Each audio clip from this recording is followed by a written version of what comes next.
Arratzalde ondan hori, jaseiter dia, dano gauz eta hasingo gara, bai. Bai, lehenengo puntuan, ekainaren 29 egindako bilari dagokion akta onartzea.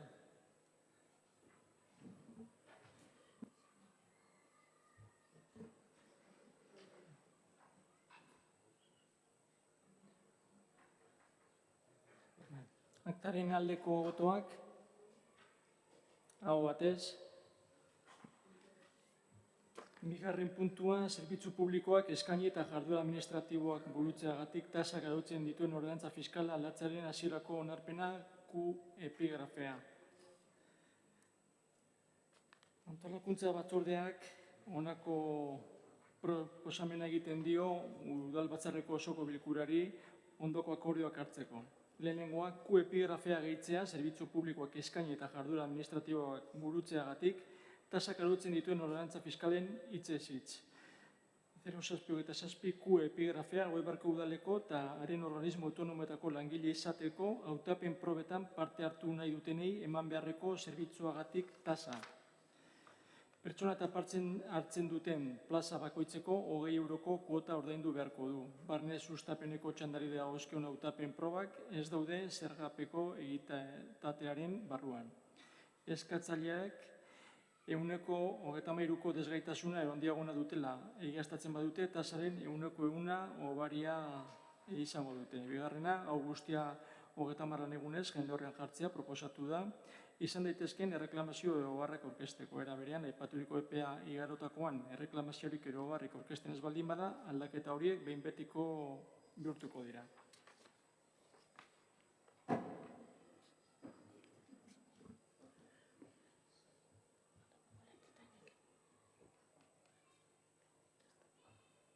Orduan, proposamenaren aldeko botoak, aho batez.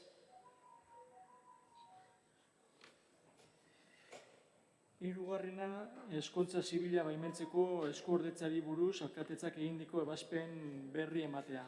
Bi ebazpen dauzkagu, hor jaso dituzuenak, lehenengoa da Josu Arraiz Aranburun ordez, eskontzeko baimen bat emateko uztailean 16an, eta bigarrena, Aitziber Berri Uranga Andrearen alde, eta eskontza urriaren 1ean izango dena.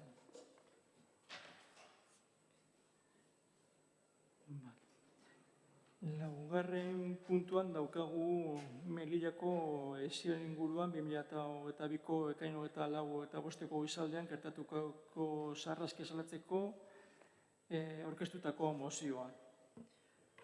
Hemen dakizuen bezala bi adierazpen zeuden lehenengo gai zerrendan. EH Bilduna eta EAJna.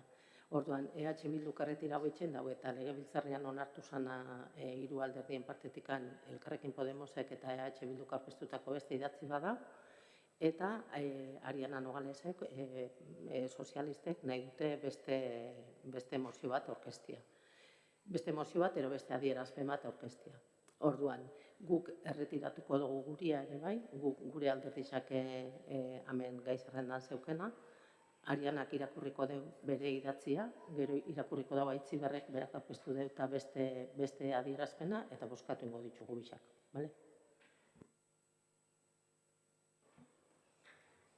El Ayuntamiento del Goibar manifiesta su consternación ante los hechos ocurridos el día 24 de junio en la frontera de Melilla y muestra toda la solidaridad con las familias de las personas muertas y los heridos.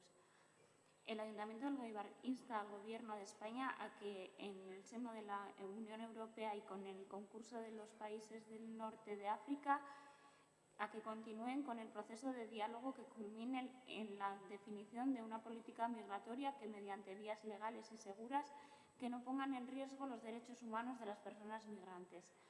El Ayuntamiento del Goibar insta al Gobierno de España y de la Unión Europea a que siga considerando prioritaria la actuación en esta frontera, probablemente la más desigual de Europa, e intensifique la ayuda en origen para que en estos países se den condiciones dignas de desarrollo económico y social y la ciudadanía de los mismos no vean como única alternativa la emigración con lo que supone el desarraigo y muchas veces peligro para sus vidas. El Ayuntamiento de Elgoibar insta al Gobierno de España a seguir trabajando en la regulación e inclusión de las personas migrantes en la línea del nuevo reglamento de extranjería.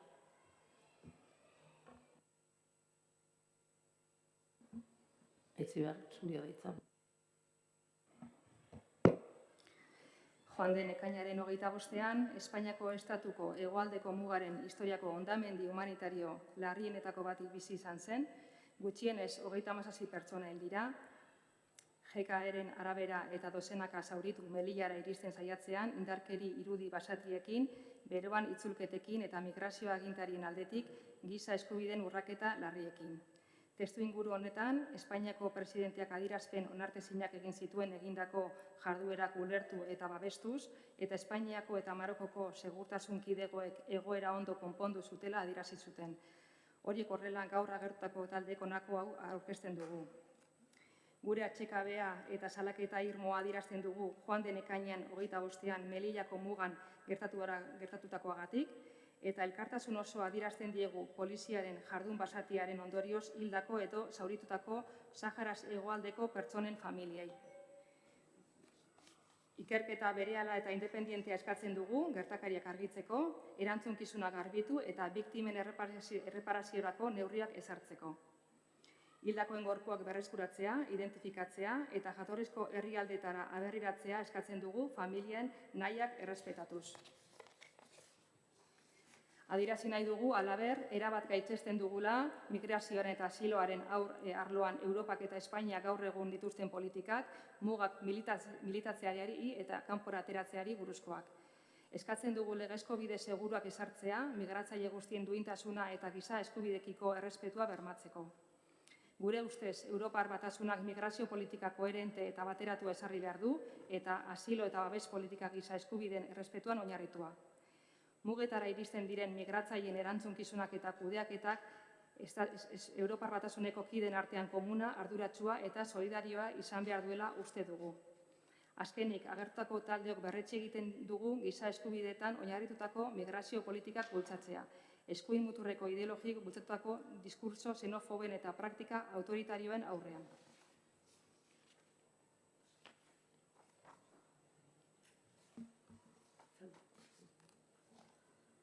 Bat esateko duka. Evaristo.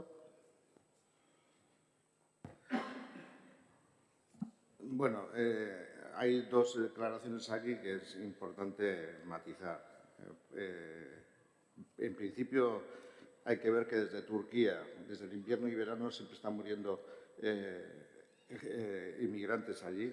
En el Mediterráneo se siguen ahogando igual a día de hoy, y en Marruecos, pues ahora hemos visto en el tema de Melilla, pues que tenemos no 37, sino ya 40 muertos, que da mucho que desear de lo que tenemos delante. Claro, son 40 muertos, no son 2. En ese sentido, el tener 40 muertos que han recibido porrazos y han muerto a porrazos, eso significa que tiene un nombre y no tenemos que escaparnos de eso. Ese nombre se llama asesinato. Esos son asesinatos. Y tenemos que tener ya la valentía de empezar a llamar las cosas por su nombre. No importa si lo ha hecho la policía o lo ha hecho... Son asesinatos igual. Y lo que no se puede hacer es seguir mirando para otro lado cuando nos interesa. Porque cuando vienen inmigrantes de otras zonas y son rubios y tienen dinero, a esos no les ponemos ningún problema. Entonces, si eso son asesinatos, son premeditados, lo que pedimos y lo que vamos a votar nosotros a favor es de aquella declaración en la que se está pidiendo una investigación y una depuración de las responsabilidades penales que hubiera en ese sentido. Entonces, sé que todos estamos dolidos con lo que ha pasado, pero yo voy a votar en contra de la del PSOE y voy a votar a favor de la que ha salido ya también, que era un texto que teníamos consensuado y que, pues, de una manera u otra está ahí. Gracias.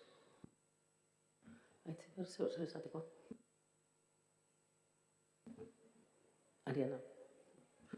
No, Zuria zantzana gainera lehenagotik. No, solo Evaristo decirte que la Fiscalía General del Estado y el Defensor del Pueblo ya han iniciado una investigación, ¿vale?, para clarificar los hechos. Etziber, zurea hitza. Bueno, guk zea diputatuen kongresuan gure alderdiko bozeramaleak Mertxe Aizpuruak ekainan 28an esan zuena berresten dugu. Egia da azkenean Espainiar Estatuko migrazio politikoen porrotan, azkenean, hemen kokatzen ditugu azkenean gertakari hauek, eta gero Espainiako gobernuko presidenteak egindako adierazpenak guretzako onartezinak dira, eta PSek aurkeztu duen mozio dena dako, zurikeri itxurakeri bat iruditzen zaigu, eta ez da noski kontra bozkatuko dugu. Sánchezek ontzat eman zituen Marokoko jendarmeria eta Guardia Zibilen arteko koordinazio operazioa, ekainaren 25an Melillako esian egindako erasoa justifikatzeko, jipoitutako egunka lagun egon ziren, 37 pertsonare hil ziren, eta horiek alde batera utzi zituen, eta hori guretzako onartezina da. Eta gero bestaldetik komentatu nahiko nuke, mozioan azkenian jarri gero erretiratu eta horren inguruan egia da, azkenian guk mozio bat erregistratu genuenean, ondoren EAJ alderdiak mai gainean jarri zigun, Gasteizeko legebiltzarrean EAJ, EH Bildu eta Podemosen sinadurarekin onartutako manifestuen aukera, orduan beraz gure erretiratzea ere erabaki genuen. Legebiltzarrean onartutako manifestu hau EH Bildu eta Podemos alderdien artean batera erregistratu genuen, uste bai genuen, hiru alderdien artean lortutako adostasun batek, gutxiengo eskakizunak betetzen zituela. Eta egia da, azkenean, hirugarren alde hau falta zitzaigula, baina mailetan eta korreoen bidez eta informaziorik ez dugunez partekatu gehiagi, edo ez danez partekatu, agian arazoa edo arrazoia hori izan da, besterik ez. Bai, nik esan Bilduk eta Podemosek aurkeztutako mozioan alde bozkatuko dugula nola ez, guere akordio horretan gaudelako hasieratik eta hala nahi izan dugulako. Egisa da, penaz jaso degula nola jaso degun mozio hori, guk behin erregistratuta jakin dugu mozio hori sartuko zala pleno honetarako, eta uste genuen, aurretik hitz egitea esala gaizki egongo, horrelako zerbait aurkezten danean, eta gu ere aurretik legebiltzarrean testu hau sortu zan tokizan akordio horretan egonda. Guk sozialistek aurkeztutako testuaren aurrian abstenitxu ingo gera, uste dugu ez dela nahikoa, uste dugu bai Europak eta bai Espainiak neurri gehiago hartu behar dituztela, uste dugu bertan gertatutakoa hildako asko egondalako larria izan dela, baina hildako bakoitzaren gainean larritasun handia dago, sufrimendu handia dago, familiak daude, Irunen ere bizi ditugu, eta hori ezin da onartu, eta uste dugu egoera hauek larritasun handia daukatela, baina larria dela egunerokoan jasaten dana, eta uste dugu bai Europak eta bai Espainiak beste erantzun mota bat eman beharko luketela pertsonen giza eskubide horien alde. Bozkatu ingo dugu ja.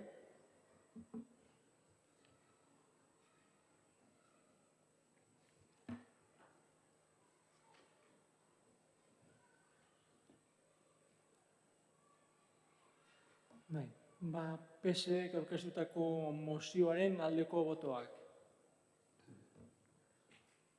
Kontra, abstentzioak, bat alde 8 kontra eta 8 abstentzio.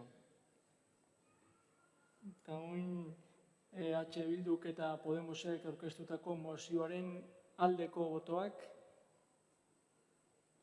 Kontra, 16 alde eta kontra bat.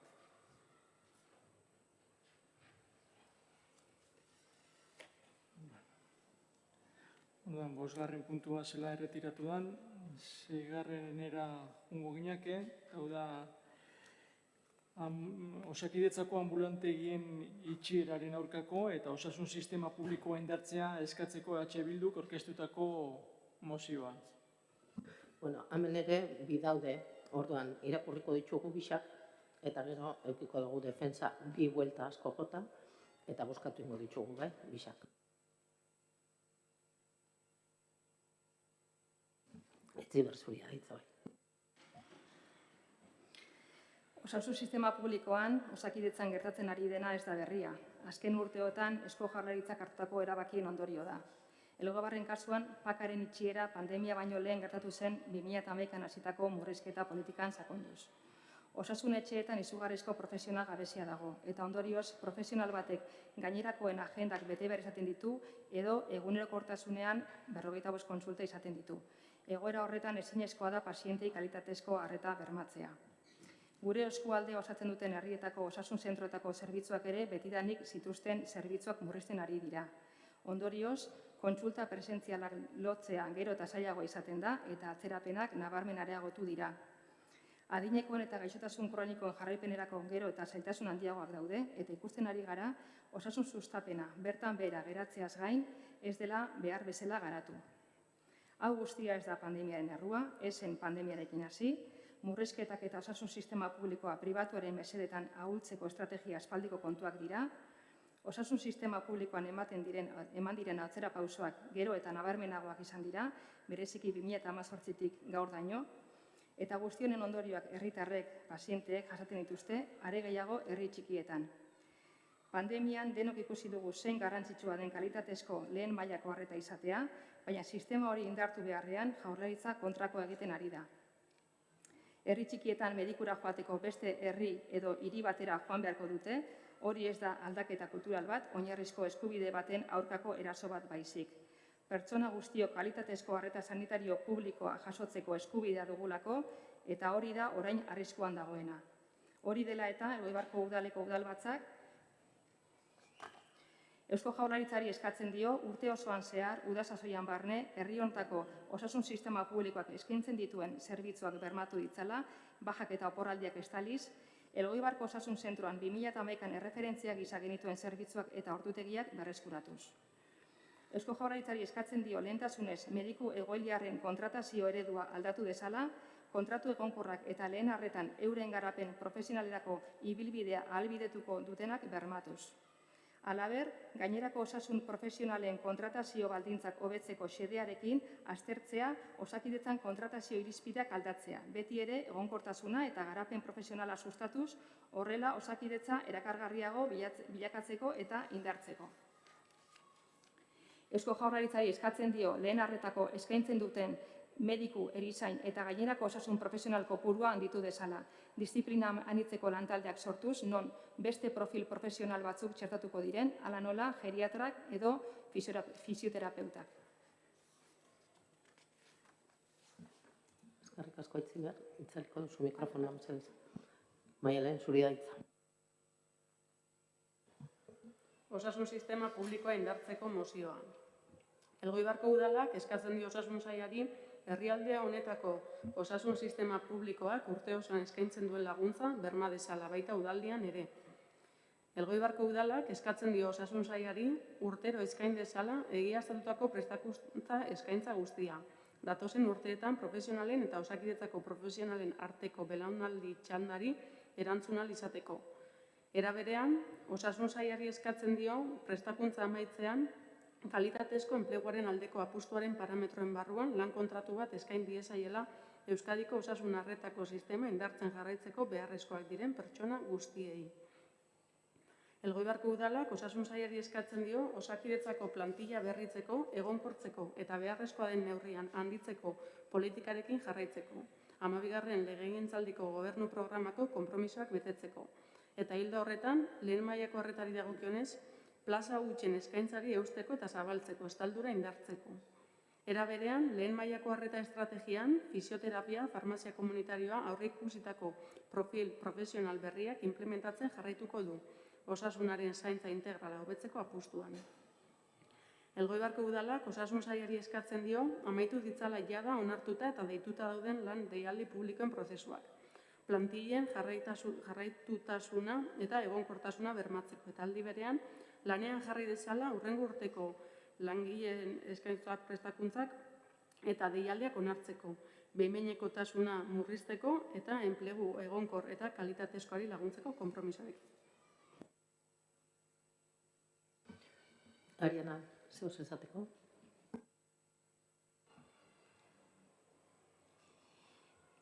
Desde el PSE tenemos claro que es fundamental avanzar en la base del sistema, que es la atención primaria y que ha vivido momentos de un absoluto tensionamiento por la pandemia. Para nosotros es una prioridad. Nuestra apuesta pasa por una Osakidetza que garantice los altísimos estándares de calidad que la sanidad pública vasca ha tenido a lo largo de su historia y por una salud más cercana al ciudadano. Y eso es lo que recogemos en nuestro acuerdo de gobierno y de ahí no nos vamos a mover los socialistas vascos. Desde el PSE creemos que lo que hay que hacer es garantizar que Osakidetza preste una atención adecuada a la ciudadanía y, por supuesto, eso es incompatible con un modelo que se aparte del modelo de salud más cercano que señala el acuerdo de gobierno. Y a partir de ahí es evidente que hay que hacer frente a los problemas que puedan ir apareciendo en el camino, como por ejemplo la falta de médicos por atención primaria, porque es verdad que faltan. Pero ante esa falta lo que no hay que hacer es resignarse, sino poner todos los medios para contar con los suficientes médicos de familia y hacer atractivo que vengan a Euskadi. Evaristo, erratu naiz, barkatuko diazu, lehenengo zure txandasan eta Arianari pasatu diot. Tranquila. Bien, en este sentido vamos a tener dos textos claramente diferentes. Aunque parece que todos defendemos la sanidad y esa es la buena intención, hay un texto que es el que está proponiendo el PNV-PSOE que continúa con el continuismo. El continuismo es que lo estamos haciendo todo cada día mejor, pero el problema viene incluso antes de la pandemia. La pandemia puso delante nuestro el problema que tenemos. Y de cercano, no sé qué será de cercano, yo cada día lo veo más lejano. La atención cada vez está más lejos. Y eso lo podemos ver. Hoy mismo la tensión se está palpando desde Basurto hasta Donosti, pasando por el Bajo Deba. Por el Bajo y el Alto Deba. Por otro lado, está las 5.000 y pico firmas, porque estamos en el Goibar, 5.505 firmas, y ahí no podemos hablar de qué partidos firmaron, y son ciudadanos del Goibar los que estaban diciendo que el modelo que quieren es otro. Y nosotros, como somos concejales y estamos en el ayuntamiento, debemos representar un poco también el interés de esta gente. Y yo creo que ellos nos están marcando un destino un poco diferente.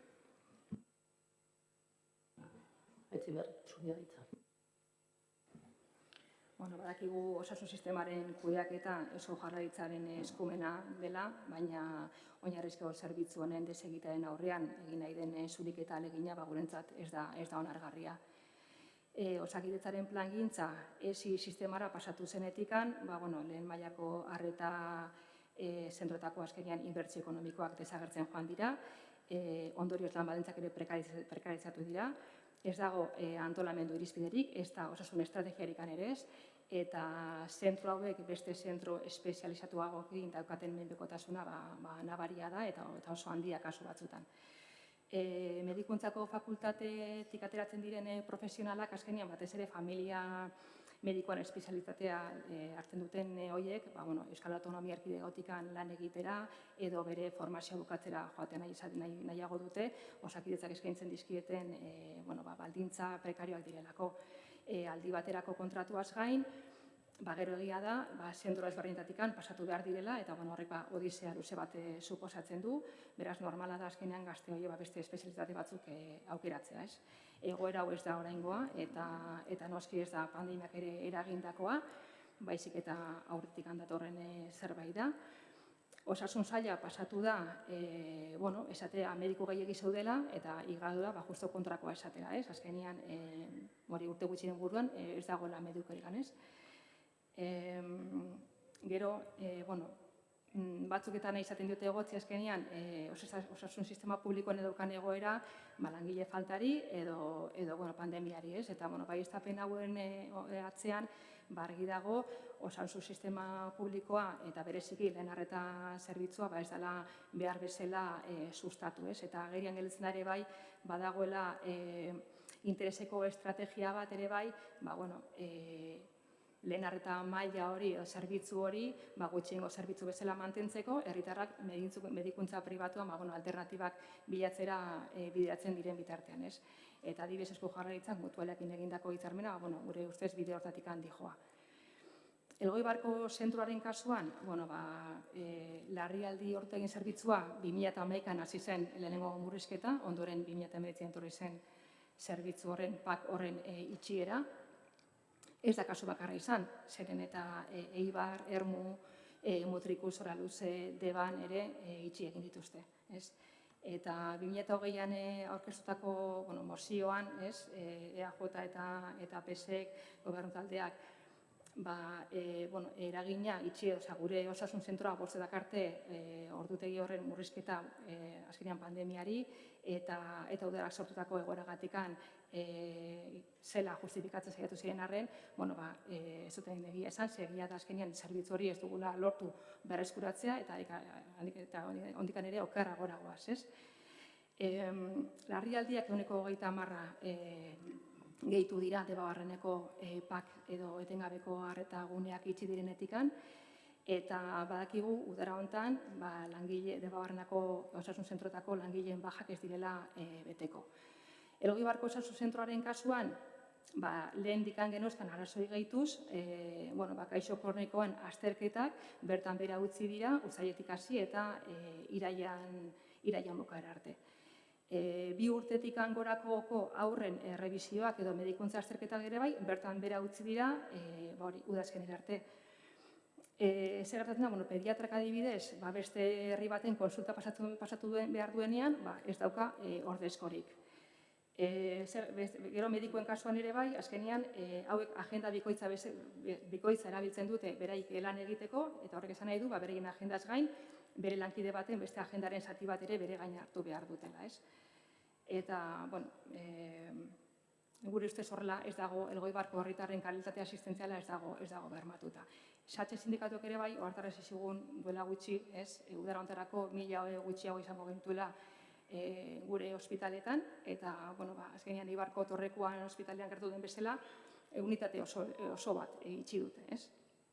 Bertan lanean zeuden medikuak, erizainak, laguntzaileak, fisioterapeutak eta psikoloak, beren zerbitzua bertan bera utzi behar izan dute, eta tartean ere badaute bere kontratua eten zaizkien profesionalak ere bai. Gaixo kroniko paliatiboak deitzen zaizkienak hartatzen dituen solairu baten ari gara, solairu osoa itxi dute. Hauetatikan baliabide ekonomiko nahikoa ez dutenetikan, edo egoera terminalean dauden gaixoak, Mendaro edo Donostiko ospitalera bideratuko dira. Baliabide ekonomiko nahikoak dituztenak edo pixatxo bat gehiago dauzkatenak, joanbeako dira erresidentzia pribatu baten plaza bat bilatzera. Nola ez zaien baloraziorikan egingo gaixo hauei, zaie beste aukerarikan eskaintzen, ez? Beraz, lehenengo murrizketak Elgoibar bezalako herri txikitan hasi baziren, ikusi dugu nola murrizketak azkenean badijoaz gehitzen edo zabaltzen Eibarko bezalako ospitaletara, ez? Eta orain PSek eskuak bere burura ematen ditu, ikusten duenean bere Osakidetza kudeatzen duen eta bere bazkide den EAJak bere eraikin nabarmentsuena aurkitu duenean, ez? Baina gogoratu beharko genuke, 2020an, pleno honetan, PSek EAJ jarrera defendatu zuela, PAKaren zerbitzuaren itxiera justifikatua zegoela esan zuenean, ez? Deigarria da ere bai, PSren jarrera eta erantzuna murrizketak ematen diren lekuaren arabera, horrek atentzioa deitzen digu. Elgoibarren kasuan, gure kasuan, mozio azkenean beste 2 mozio eta beste sinadura bilketa baten ondoren dator. Egunetikan egunera ikusten ari gara gure osasun sistema okerten ari dela, eta aldi baterako ziruduten neurriak betirakotzeko arriskuan daude, ez? Aipatu dugu antolakuntza aldetikan dauden arazoak, langileen lan baldintzak, oinarrizkoak diren zerbitzuen murrizketak edo itxierak, eta kezkagarria iruditzen zaigu ere bai, egoera honi buelta emateko, gobernu talde honek erakusten digu borondate paperetikan haratago ez joatea, ez? Horrek eskatzen gaitu. Eta EAJ eta PSek aurkeztu duzuen kontramozioan edo mozioan, alde batetikan Eusko Jaurlaritzari eskatzen diozue osasun sistema bermatzeko, baina oraingo parametro berberak mantenduz eta oraingo politika berdinakin jarraituz, ez? Beraz, lehen geneukan etengabeko arreta puntuaren berreskuratzeaz ez da esera aipatzen zuen proposamenean. Beraz, iaz pleno hontan onartu zen mozioan hartutako konpromisoetan, atzera pauso bat ematea da zuek proposatzen duzuena. Elgoibarko PAK zerbitzua edo egoera iraultzeko aktiboki lan egin eta diagnostiko zehatz eta sakon bat egingo zenutela hortako konpromisoa hartu zenuten, baina iruditzen zaigu orain arte eman ez dituzuen pausoak zalantzak ditugu etorkizun ere emango dituzuen, ez? Baina guk gai honetan ez dugu inongo atzera pausorik emango. Zuria da hitza.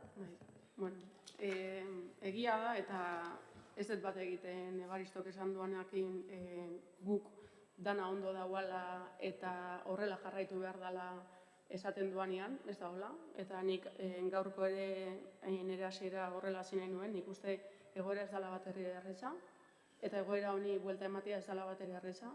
Duala 10 bat urte hartutako erabakiek, eta hola esatezuen Osakidetzako zuzendari nagusiak, eta gehiago esatezuen, duala 10 urte hartutako erabakiak, eta hemen luz eta zabal eztabaidatu ahalko genuen erabaki horiek nork hartu zituen, ze badakigu OPEak, lan eskaintza publikoetan kupoak Madrilek esartzen dituela, eta guk hori bete behar degula.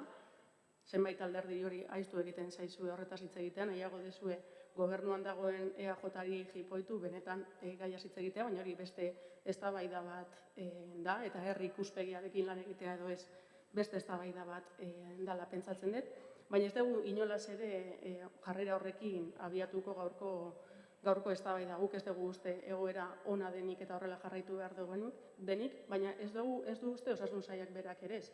Eta ez du uste, eta ezin diot buelta ordenagailuari pintxak atelako, 2019an osasun sailak Euskadiko lehen mailako arretarako estrategia aurkeztu zuen, eta 2020an pandemia sartu ginen. Noski pandemia ez dela izan unen erantzule, eta hori erakusten du dokumentu honek. Dokumentu 2019an egin zen, eta orain osasun profesionalekin Osakidetza dokumentu berrikusten ari da, ze pandemia honek hemen azaltze ziren hainbat estrategia martxan jartzeko beste eskaera batzuk egiten ditu.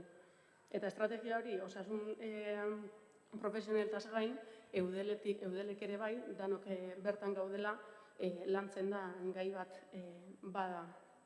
Beraz, nik hasi nahiko nuke gaurko eztabaida gauzak bere tokian jartzen, eta ez erortzen gezurrak eta politikeria egiten eta berzein dan erruduna hemen. Tokatze zaigu hau da egoera, eta honi aurre egin behar zaio, eta honi aurre egiteko danon beharra da. Eta niri gustatuko litzaidake hemen gauden alderdi guztiek beste jarrera bat hartuko bagenu. Hartzen badegu mozioa, hasieratik bukaerara gezurretan oinarrituta dagoen mozioa da, eta datuak ematen joango naiz. 2011an hasitako murrizketen politikan sakonduz. 2011tik hona, Osakidetzan lehen arretaren inbertsio igotzen joan da.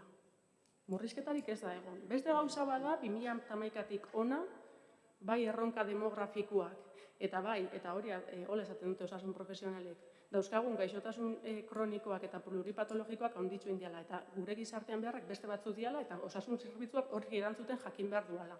Baina murrizketak ez dira. Urtez urte Osakidetza eta osasun sailaren aurrekontuak gora egiten dute. Langileak gehiago dira. Beste gauza bada, gehiago izatea nahikoa dan. Nik hori ez dut esango. Baina gehiago direla datuak erakusten dute.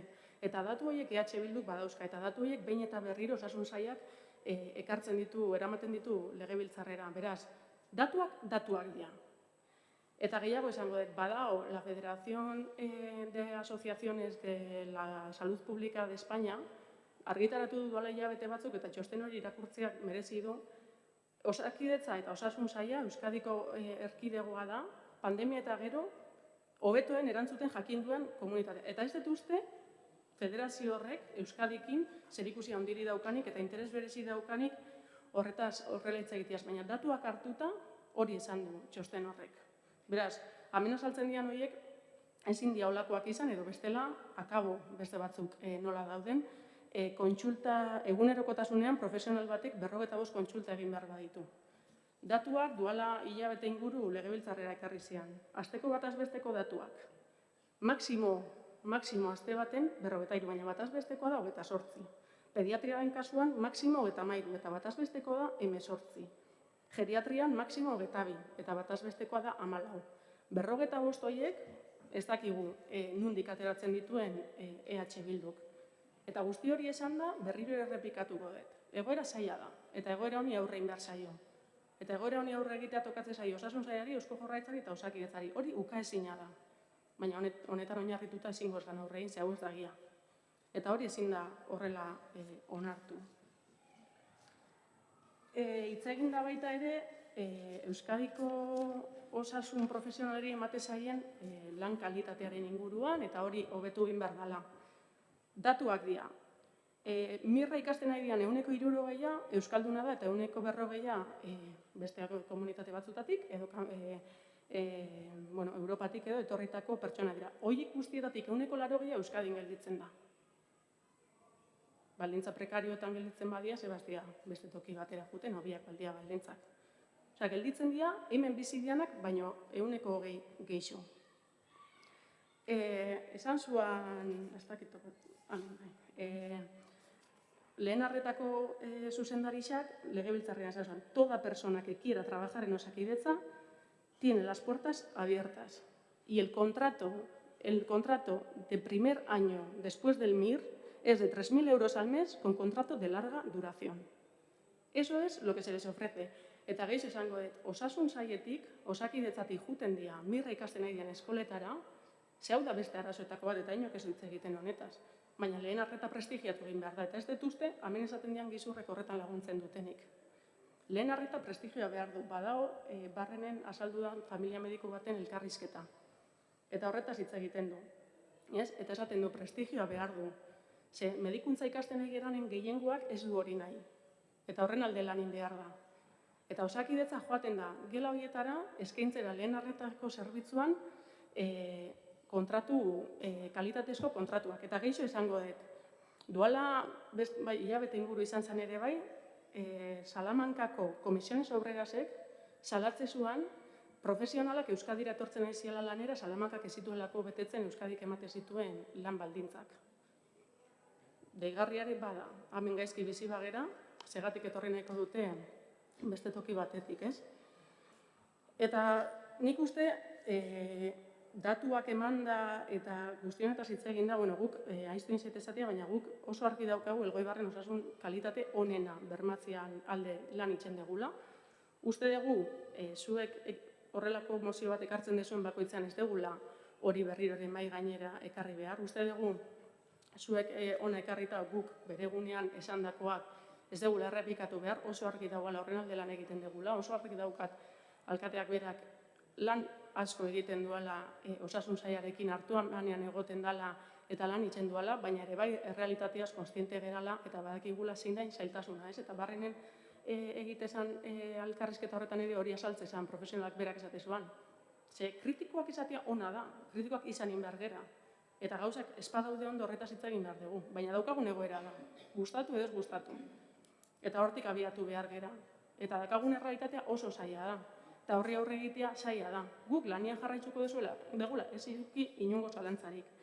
Eta egisa esan, pena sartzen dugu, olako jarrerakin etortzia, pena sartzen dugu politika mailan ere, gezurretan oinarrituta hau erabiltzea, ze uste dugu beste gai batzutan lortzen dela politikan ados jartzea eta herritunetaz hitz egitea eta aurrera egiteko bideak topatzea, baina ez da nahi. Ez da nahi, eta guk legebiltzarrean hori behin da berriz ikusten da. Ez da nahi. Ez da egoera, ez da konpartitzen oinarri izan dauden datuak berak ere ez. Osea, batzutan surrealista da, ematen dian datuak entzun eta gero entzuten dian eztabaidak eta gaur berdin, osea, dauzkagun datuen mahai gainean aukita EH Bilduko afirmazio hauek egitea da, beste interes batekin lan itxia, eta hori pena bada. Pena bada, zegoera ez da bat ere erreza, eta egoera honi aurre itxeko herri ikuspegi bat beharrezkoa da, eta guk horretan sinisten dugu. Igual, bat beste buelta bat nahi den, ordan beste buelta bat hasiko dugu. Ebaristo, zu hasiko zara gonta. Bueno, yo no sé mucho de economía y sé que la situación es muy difícil. También me duele mucho que se hable mucho aquí de mentiras y de mentiras y mentiras. Yo creo que la gente trabaja y hace las cosas con la buena voluntad.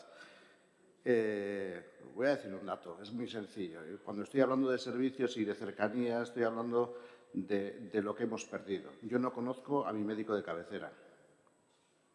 Mi hija no conoce a su pediatra. ¿Eso es la cercanía? Eso es lo que estamos reclamando. Y cuando hay una urgencia, la urgencia es cercanía. Y cada vez lo vemos más lejos. Esa es la situación. Otra cosa es que trabajemos y que se hagan más inversiones y que la calidad se esté aumentando. Habrá muchas cosas que se hagan mejor, pero yo también estoy viendo cómo en Basurto hay movimientos y están los sindicatos y pidiendo mejoras, y ahí está, y ahí sigue.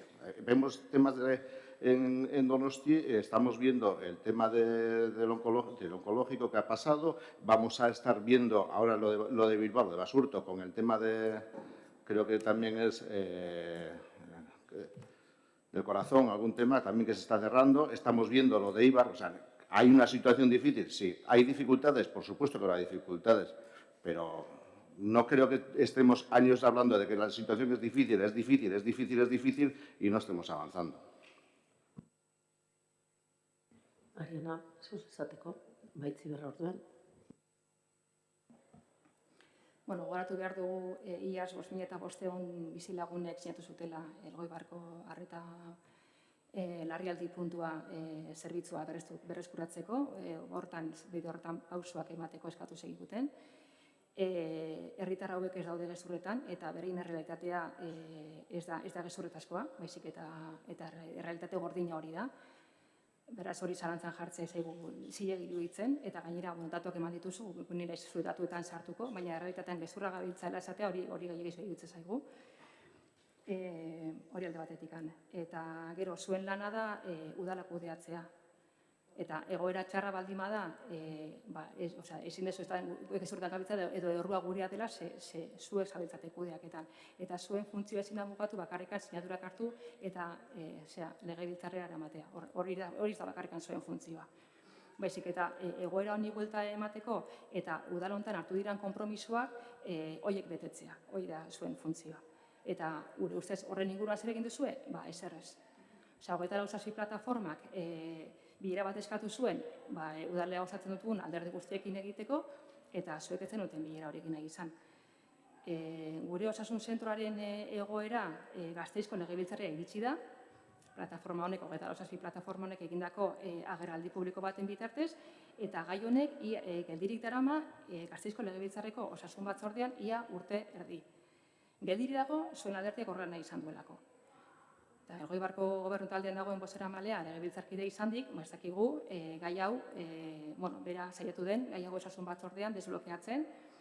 Ez dakigu, ez dakaguleko informaziorik horren inguruan. Eta 26 plataformak, behin eta berri saiatu horren, zuen gandik jaso duen gutun bakarrean, ez da hori buruz ezer aipatzen. Irakurriko dut, osasun zerbitzua PAK zerbitzuaren azterketa sakona egiten ari da, eta orain dauden baliabidekin, anbulategiekin eta ospitaleetako larrialdiekin lotuta egin behar da azterketa hori.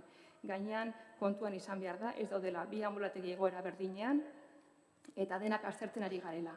Osasun sailak erantzun bateratu bat emango du, horretarako lanean diharduela erantzun digu, eta izango dugula edozein erantzunen berri.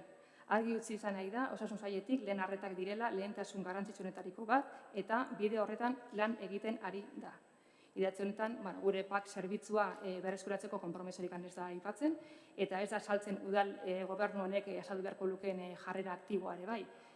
Ez dugu ikusten, eta gero, bestakit, agian sailburuak saltzen zuen aldaketa kulturalen kontzeptu hori izan beharko da guk jaso beharko dugun erantzuna, edo espero dugun erantzuna, gero interes partidista edo aipatzen dozunean, azkenean, Euskal Herri osoan izan dira konzentrazioak, manifestazioak, elkarteratze pila bat egon dira, eta horiek zer dira, gezurretan dabiltza, kasualitatez izan dira, edo instrumentalizatuta daude irtera guzti horiek, jendia ez da enteratzen zertatzen joan errealitatea, zer gertatzen da bere inguruan, esan nahi duzue?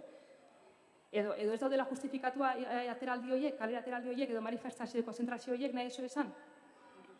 Gu ezin gara isilik mantendu azkenean EAJ Osakidetza desmantelatzen ari den bitartean. Eta are gutxiago, egoera hori zuritzen edo justifikatzen duzuen bitartean.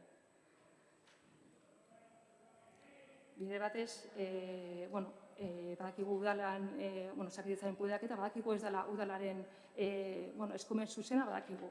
Baina hemen hartutako konpromisoak bai dira, eta hauek lehentasuna daukate. Eta are gehiago, eskari batek 5.500 biztanleren babesa daukatenean. Eta Torrekoako ospitaleko itxiera gertatu den kasuan adibidez, bertako gobernu taldea ikusi zaio jarrera aktiboa daukala egoera horri buelta emateko. Baina, eta hori da azkenean, gobernu talde baten funtzioa, azkenean, aktibo izaten saiatzea. Badakigu ez dela udal honen eskumena osakidetza, badakigu, baina jarrera aktibo hori beharrezkoa da. Eta hori da hemen falta botatzen duguna, jarrera aktibo hori. Eta zuen kontramozioa edo mozioak horrela aterako duzu, ze gehiengoa daukazue. Eta beste aukera badaukazu orain egoerari buelta emateko.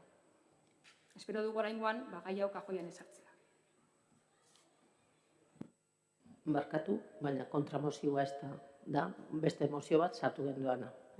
Baina lehen zuria da hitza eta azkena izango da. Bueno, burura etorri jata, eta aurreko baten eztabaida baten etorri jata, nire ezagun batek bere alabali esaten diola, bi belarri eta hau bat dakagula eta askotan belarrixak geixo erabili beharko genitzula haua baino, ez? Askotan ematen du ez gerala entzuten, eztabaidatzen dugu, baina ez gerala entzuten, ez? Eta importantea da ikusi eta entzutia gauzak erantzuteko, porque Evaristo primero me dice que no aceptamos, que el gobierno vasco no acepta la realidad, que el PNV viene a decir que se hace todo bien y que somos continuistas y que hay que seguir haciendo lo que se viene haciendo. Cosa que he repetido, que en el 2019 se puso en marcha la estrategia. Luego, cuando he hablado de eso, me dices, sí, es que decís que hay que hacer y que hay que hacer, pero seguís siempre con lo mismo. O sea, ni una ni la otra. Ni he dicho ni una cosa ni la otra. Yo he dicho, no niego que haya que hacerle frente a una situación complicada, pero tampoco repito eso una y otra vez para no hacer nada. No.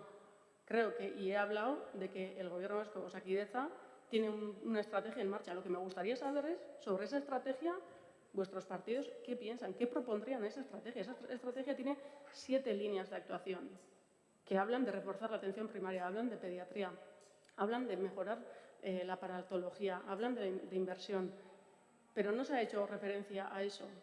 Y creo que tanto Podemos como EH Bildu conocen perfectamente esa estrategia, pero no se quiere hablar de eso, y eso es lo que quería poner hoy, quería traer hoy a debate. No se está debatiendo eso, no estamos debatiendo qué queremos mejorar en la atención primaria.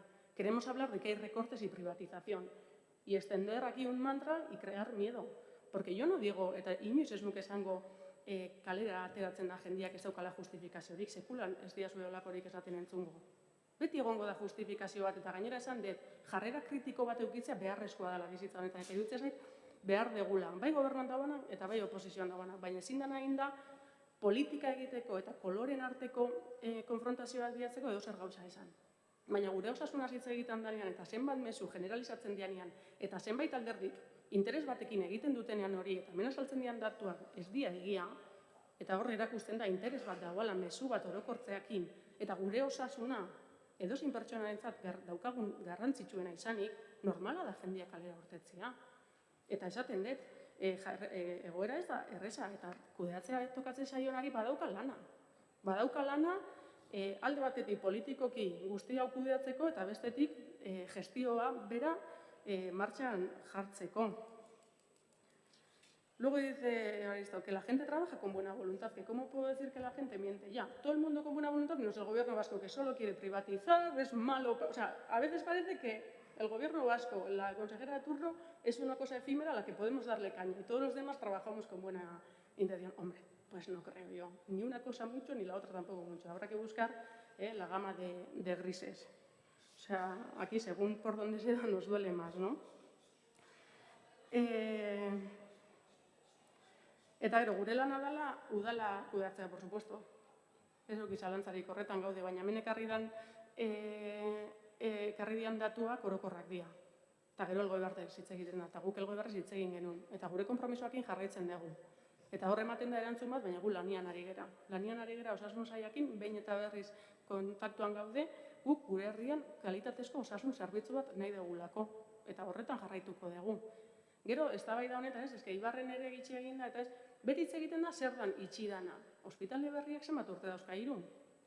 Horretaz inok ez du hitz egiten, eta berriro ere bai, horretara noa, ez? Bakarrikan eztabaida honetan hitz egiten da, komplikatuta dauden gauzetaz. Zetako, mantra hori zabaltzeko, ez? Privatizazioa, interesa daudela klinika pribatua, hori da hemen zabaldu nahi dana. Baina gero ez da hitz egiten benetan egoera zein dan. Eta gero, gustatu zait hitz egitea legebiltzarrean amandian sinaduretaz, ni legebiltzarrean egonda. Ni bertan nagoa, jakin nuanean bertara zikoazea, bueno, etorriko dia. Baina ez, EH Bilduko Maria Garden eskutik sartu zian legebiltzarrera. Erregistratu zuten, bueno, adierazpenakin eta alde. Eta ez dut, jolin, ez nahi zentera ez da pasau dianik. Eta ni bertan nau. Eta Elgoibarkoa izan da, zinegotzi izan da, hemen eskaerak eginda, jakinda, hemen bozera maiena izela, ni emo. Nik zelan jakingo dut, nire herriko plataforma bat bertan dauala, ze ordutan dauan, ze gongo nahi zatian. 12 ordu, egun horretan ze ordutan datozen. Kurioso izan zen. Eta erakutsi zuen pixkat, nun, zeinen eskuti sartzez eran zeguk, jende asko jasotzen dugu, eta talde guztiekin egoten dira. Normalian, etortzen den edozein plataforma mugimendu talde guztiekin bilera eskatzen du, eta Elgoibarren ikusi nuen plataforma, legebiltzarra ze ondo, ze kontatzen diguten, eta bertan egongo gera, Elgoibarren entzuten duguna, han ere entzungo dugu eta landuko dugu. Nimu, ez nuan ezer jakin, ostra. Banaukan gogoa, eta esain nau, nahi badute, ate irekita dakago gure taldean, nahi dutenean, etortzeko. Eta batzordera, etorriko dia, baina ikusi batzordean pendiente dauden agerraldi guztiak zeintzu dian. Eta ordena mantentzen saiatzen da. Segero hori ere kudeatzen ez da bat ere erreza. Eta ez eukiz alantzarik guk jarraituko dugu laudalian, Elgoibartarren interesak defendatzen, eta konpromiso horrekin jarraituko dugula. Bueno, eta ja buelta bizan eman da, boskatu ingo dugu.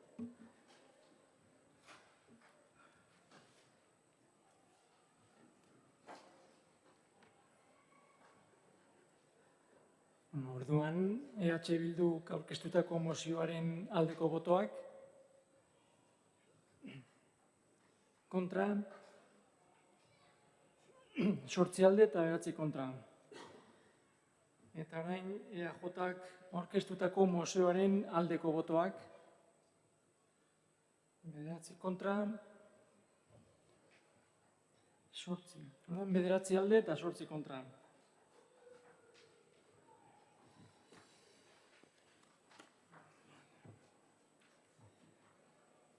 Zortzigarren puntua, Elgoibarko udalean polinizatzaileak babesteko ekintza plan bat onartzeko Elkarrekin Podemosek aurkeztutako mozioa.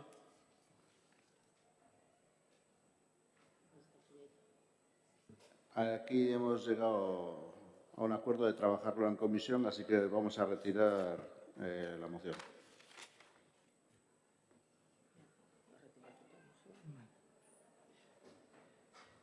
Eta 9. eta azkena, eskariak eta galderak.